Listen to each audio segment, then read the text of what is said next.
예, 우리 어저께 제75회 강복절이었습니다. 강복절에 많은 행사들이 있었습니다만은 우리 교회는 이 예배를 통해서 하나님께 감사의 예배를 통해서 하나님께 영광 돌리고자 합니다.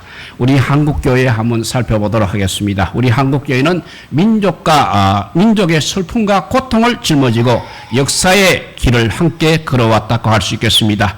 그때마다 어려울 때마다 또 힘들 때마다 교회는 우리 교회의 희망이었습니다. 따라서 짧은 시간 동안 우리나라 곳곳에 교회가 설 수 있었습니다. 그리고 사람들은 교회를 바라보면서 그래도 가슴에 희망을 품어왔습니다. 비록 예수 그리스도를 믿지 않는 사람들까지도 교회와 십자가를 바라보며 민족이 나아갈 길에 대한 희망을 가슴에 새겼을 것입니다. 이것이 바로 민족의 고난과 함께하며 얻게 된 교회의 면류관이라 할 수 있겠습니다. 면류관은 우리가 잘 아는 대로 고관 대작이 영광을 얻었을 때 쓰는 존엄하고도 영예로운 관입니다. 예수 그리스도께서는 요한계시록에서 빌라델비아 교회에 면류관을 주셨습니다. 그리고 하나님의 성전의 기둥이 되게 하라고 기둥이 될 것이라고 약속하셨습니다. 이 빌라델비아 교회는 그리스도의 말씀을 지키고 그의 이름을 배반하지 않음으로써 칭찬을 받았습니다. 계시록의 7교회 가운데서 스마나 교회와 더불어 책망 없이 칭찬만 받은 교회였습니다. 이 시대의 한국 교회도 역시 빌라델비아 교회처럼 면류관을 빼앗기지 않을 수 있어야 하겠습니다. 결의의 고난을 함께 짊어지고 면류관을 얻은 우리 한국 교회를 지금의 사람들은 과연 어떻게 생각하고 바라보고 있습니까? 희망과 영광이 사라지고 이제는 오히려 비판의 대상으로 변질되고 만 까닭은 또한 무엇이겠습니까? 하나님의 은혜는 이 땅에 더 크게 지금 내려오고 있습니다. 그런데 우리 그리스도인은 어찌하여 그 귀한 면류관을 빼앗길 위기에 처했는지 오늘 그 원인을 한번 살펴보아야 하겠습니다.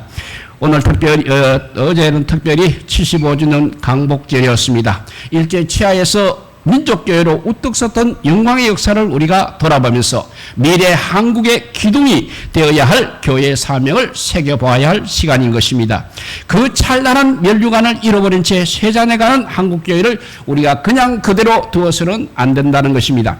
교회의 주인이신 예수 그리스도, 우리 민족에게 강복을 주신 주님께서 한국교회의 그리스도인들에게 새로운 변화를 요구하고 계시기 때문입니다. 일제강점기의 한국교회의 모습은 다음 세 가지로 요약할 수 있습니다. 그 세 가지 조건은 첫째, 하나님을 기쁘시게 하였습니다. 그리고 높은 영광을 세상에 드러내게 하였습니다. 그래서 면류관을 얻게 되었던 것입니다. 한국교회는 이 세 가지 정신을 회복하고 이제 그 길로 가야 합니다. 그래야 면류관을 빼앗기지 않을 것입니다. 첫째, 하나님은 우리가 민족교회에서 사명을 알기를 원하고 계십니다. 빌라델비아 교회는 계시록 7교회 가운데 가장 규모가 작고 가장 뒤늦게 세워졌습니다. 버가모에서 온 식민 지배자들이 히랍 문화 보급을 목적으로 닦기 시작했던 변방의 식민지였습니다. 모든 것이 늦었습니다. 그러나 이름이 그래도 빌라델비아입니다. 곧 형제 사랑이었습니다. 사랑으로 결속하면서 그들은 어려움을 이겨나갔습니다. 그러다가 이 교회는 어느 날 정말 믿기지 못할 만큼 놀라운 계시를 받게 되었습니다. 그 말씀이 8절입니다. 볼지어다 내가 너 앞에 열린 문을 두었으되 능히 닫을 사람이 없으리라. 내가 너의 행위를 아느니 너가 작은 능력을 가지고도 내 말을 지키며 내 이름을 배반하지 아니하였도다라는 놀라운 계시를 받았습니다. 규모가 작아서 작은 능력이라는 지적을 받기는 했습니다만 열린 문이라는 무한한 은혜를 약속받았습니다. 예수님께서 자신을 가리켜서 문이라고 하셨습니다. 그러므로 이 교회는 그리스도로 인하여 열린 구원을 받고 생명의 양식을 얻게 되었습니다. 마치 빌라델피아 같았던 동방의 식민지 우리 한국은 좁은 땅에 가난한 백성들이 살아가고 있었습니다. 복음을 받아들일 시기도 매우 늦었습니다. 일본의 식민 지배 야욕이 노골적으로 드러나고 있던 때 비로소 복음이 들어오고 교회가 생겨났습니다. 그러나 주님께서는 한국교회를 빌라델비아 교회처럼 사랑하셔서 우리 앞에 열린 문을 두셨습니다. 특히 민족교회로서의 능력을 열어주셨습니다. 애국심의 바탕을 두고 민족정신을 더 높이며 교회를 시작하게 하셨습니다. 그러므로 한국의 우리 그리스도인들은 처음부터 민족교회로서의 사명을 항상 가슴에 새기게 되었습니다. 여기서 민족교회라는 명칭은 지극히 보편적 의미로 이해해야 합니다.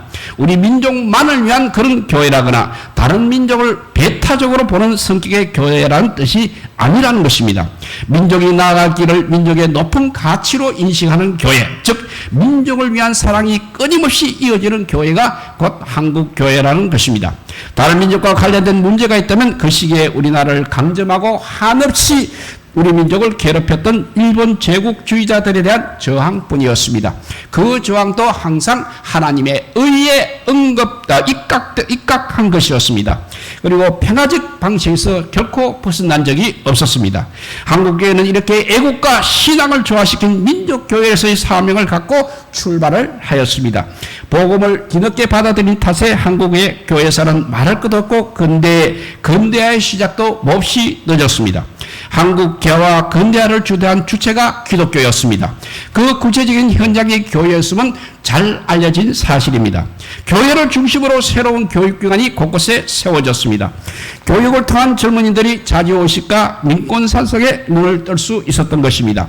예수 그리스도를 만나게 되면서 민족정신과 민주의식이 올바르게 세워지게 되었습니다. 어디 그뿐입니까? 의료의 발달도 교회를 중심으로 활발히 이루어졌습니다. 민족을 변화시킨 발원지로서의 초기 한국교회는 정말 멸류관 받기에 부끄러움이 없었던 것입니다. 초기 교회의 미담들이 많지만 뿌리 깊은 양반과 천민의 차등을 없앤 평등 사상에 실는 사례도 있습니다. 잘 알려진 이야기로 김제의 금산교회 조덕삼이라는 양반과 이자객이란 그 사람의 종의 이야기입니다. 지금도 그 금산교회는 두 벌의 헌신이 불멸의 역사로 남아있다고 합니다. 열린 문 앞에서 우리나라의 고지절 병폐인 이런 반상의 차별도 이렇게 자취를 감추었습니다. 일본 제국주의의 무단 정치가 계속되자 사회적으로 큰 소용돌이가 밀려왔습니다.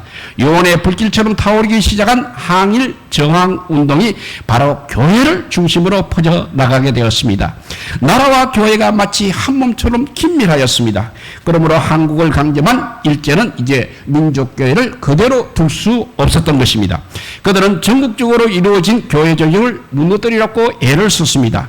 그리고 민족의 가슴에 새겨진 신앙심을 지워버리고자 갖가지 박해를 멈추지 않았습니다. 드디어 3.1운동이 일어났습니다. 이는 교회만의 독립운동이 아니었습니다. 다른 종교나 당대의 지식인도 대거 참여한 극우적 운동이었습니다. 그러나 일제는 교회와 기독교인들에게 가장 가혹한 보복을 자행했습니다.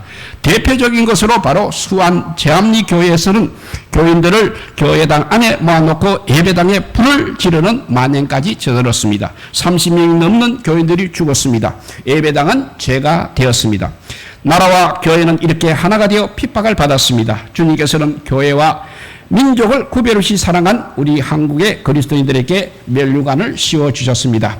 이렇게 하나님께서는 우리가 민족교회로서의 사명을 알기를 원하고 계셨습니다. 두 번째, 하나님은 우리가 새 예루살렘을 이룬 성령운동을 기억하라고 말씀하십니다.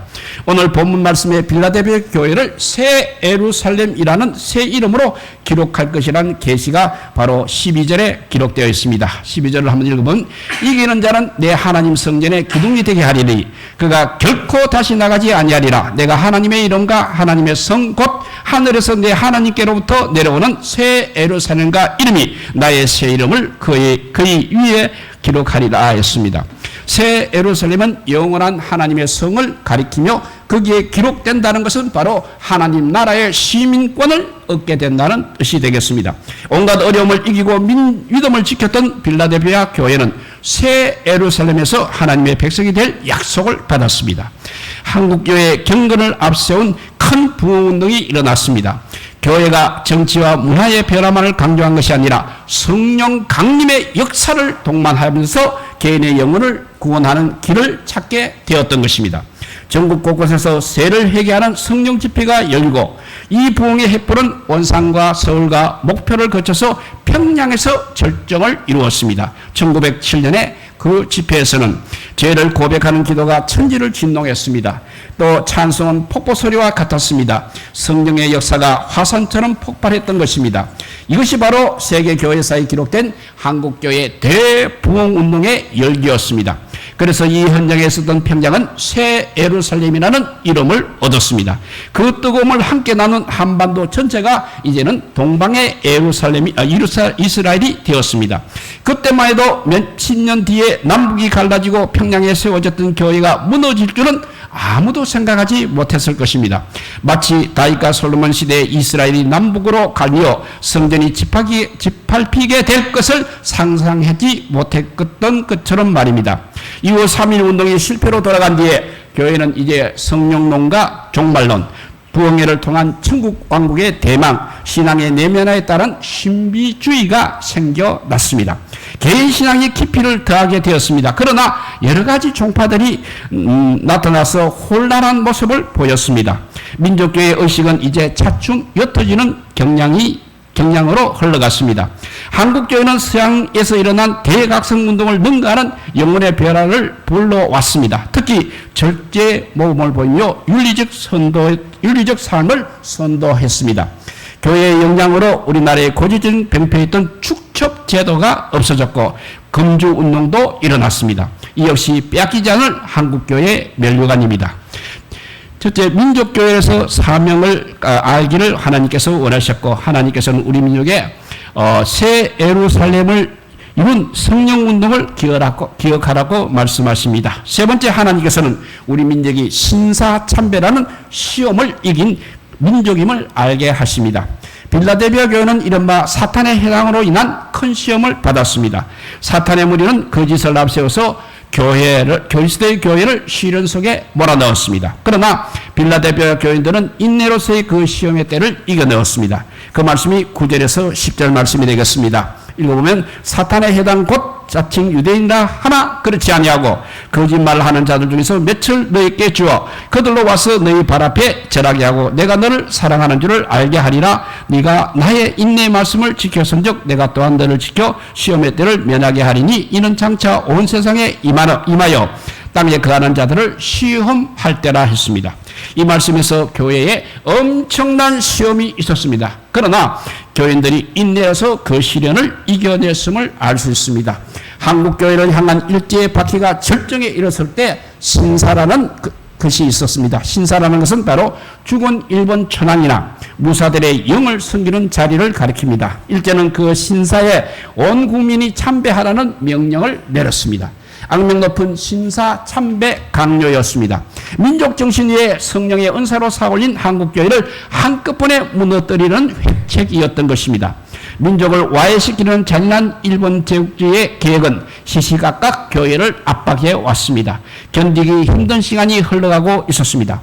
이 시련 앞에서 교회 지도자들의 일부는 신사참배가 애국적인 국가의식이며 교리에 절대 위반되지 않는다며 비굴하게 머리를 숙이기도 하였습니다. 그러나 이에 끝까지 저항한 주기철 목사 등 50여 명에 달하는 목회자들이 순교의 면류관을 섰다는 사실입니다. 또 2천여 교인들도 투옥이 되었습니다. 평양신학교를 비롯해서 학교들이 폐쇄를 당했습니다. 200여 교회가 강제로 문을 닫아야 했습니다. 평양 상전교회에 신부하던 주기철 목사의 저항과 순교는 시험을 이긴 대표적인 사례가 되는 것입니다. 그는 4차례에 걸쳐 투옥과 계속되는 모진 고문에도 불구하고 신사참배 불가라는 의지를 꺾지 않았습니다. 그의 마지막 설교는 오중의 나의 기도였습니다. 5 종목의 기도 내용이 바로 이것입니다. 첫째는 죽음의 권세를 이기게 하옵소서. 두 번째, 장기간 고난을 견디게 하여 주소서. 세 번째, 노무와 처자를 주님께 부탁합니다. 네 번째, 의에 살고 의에 죽게 하소서. 다섯 번째, 내 영혼을 주님께 부탁합니다라는 기도입니다. 이 설교 중에 비통한 시형식으로 하나님께 드린 기도와 탄식이 나오고 있습니다. 듣는 사람의 가슴을 울리게 합니다. 나아가 한국교회의 굳은 의지를 새겨놓은 불면의 구절입니다. 그 구절을 한번 읽어보도록 하겠습니다. 못합니다. 그리스도의 신분은 다른 신에게 정전을 깨뜨리지 못합니다. 그리스도의 신분은 신사에 절하지 못합니다. 이 몸이 어려서부터 예수 안에서 자랐고 예수께 헌신하기로 10번 100번 맹세했습니다. 예수의 이름으로 밥 얻어먹고 영광을 받다가 하나님의 계명이 깨어지고 예수 이름이 땅에 떨어지게 된 오늘 이 몸이 어찌 구구도생이 말이 됩니까? 내 주 예수의 이름이 땅에 떨어지는구나. 평양아 예의 바른 내 예루살렘아 대동강아 1100세에 흘러가며 나와 함께 울자. 드리리다 이 목숨 이나마 주님께 드리리다 라고 했습니다. 이 밖에도 신앙의 정렬을 지킨 한국교회 일꾼들이 많았습니다. 그 귀중한 믿음의 멸류관들로 인해서 우리나라와 한국교회는 하나님께 주신 강복의 기쁨을 얻게 되었던 것입니다. 멸류관을 얻은 지 이제 75년이 지난 지금 우리는 한국교회 일꾼으로서의 이 영광의 멸류관을 지키고 있어야 하겠습니다. 이 말씀을 한번 정리해 봅니다. 하나님께서는 우리가 살아가는 땅 이 한반도에 큰 은혜를 내려주셨습니다. 그리고 교회의 부흥을 이루도록 하셨습니다. 비록 복음을 받아들인 시간이 늦었고 일제 식민지가 되어버린 땅이었습니다. 그렇지만 계시록의 여러 교회 중에서 빌라델피아에 내려진 그 은총을 예비하셨습니다. 빌라델피아 역시 식민지였고 교회의 출발이 늦었습니다. 그렇지만 인내로 시험을 이겨 멸류관을 빼앗기지 않았다는 사실입니다. 그리고 열린문교회가 되었을 뿐 아니라 새 예루살렘이라는 이름을 받았습니다. 일제강점기 35년 동안 우리 한국교회는 정말 민족교회였습니다. 교회의 영광과 아픔을 함께하는 교회로 그 기초를 든든히 닦았습니다. 그리고 회개운동이 불같이 일어나 성령 강림을 체험한 교회였습니다. 동방의 예루살렘으로 기록되었습니다. 기록되기에 조금도 부족하지 않았습니다. 끝내 사탄의 해당을 막아내면서 순교의 피를 흘리면서 인내의 말씀도 지켰습니다. 끝내 또 지켰습니다. 한국교회의 헌신을 보시고 하나님께서는 결국 이 나라에 강복을 허락하셨던 것입니다. 강복 75년입니다. 지금 한국교회는 어디에 있습니까? 어떤 모습으로 서 있는지 냉철하게 한번 살펴보아야 할 때입니다. 우리 민족이 함께 나가야 할 길 위에 교회의 모습이 과연 보이고 있습니까? 평화와 통일의 과제를 선도해야 할 자리에 지금 한국의 민족교회는 그 존재가 미미합니다. 선도하기는커녕 협력하는 위치에서도 그 역할이 미미하기만 한 것입니다. 다시 온교회의 사랑을 받는 교회가 되어야 하겠습니다. 민족의 악기를 인도하고 또 제시하는 민족교회에서 위치 회복이 필요한 것입니다. 개인 구원을 강조하다 보니까 민족과 함께 발걸음이 무뎌진 것이 아닌가 해석하는 목소리도 있습니다. 그러나 회개와 거듭남, 성령 충만은 무엇보다도 중요한 신앙의 기반입니다. 우리는 서양의 대각성운동보다 더 뜨거운 새 예루살렘의 대부흥 운동을 거친 믿음의 후예들입니다. 그 순수한 열기가 왜 식어버렸습니까? 진정 거듭난 성도는 민족에 대한 소망과 사랑을 더 강렬하게 발산합니다. 이 두 가지는 서로 배타적이나 충돌하는 요소가 아닙니다. 함께 있으면서 하나님의 영광을 높이는 구실을 하는 것입니다. 마지막으로 신사참배 같은 사탄의 시험이 들어오면서 한국교회가 상처를 입고 분열하기는 했습니다. 하나님의 의를 주기 위해서 고난과 순교의 길을 걷는 종들이 있었습니다. 그러나 여러모로 핑계를 대고 교묘한 변론으로 신사의 머리를 숙인 종들도 많이 있었습니다. 권력의 힘이 두려웠습니다. 현실의 이익에 눈이 멀었기 때문이었습니다. 그런 무리로 인해서 교회가 시험을 받았습니다. 강복 이후에도 진정한 참여를 하지 않아 교단이 분열되는 일이 발생했습니다.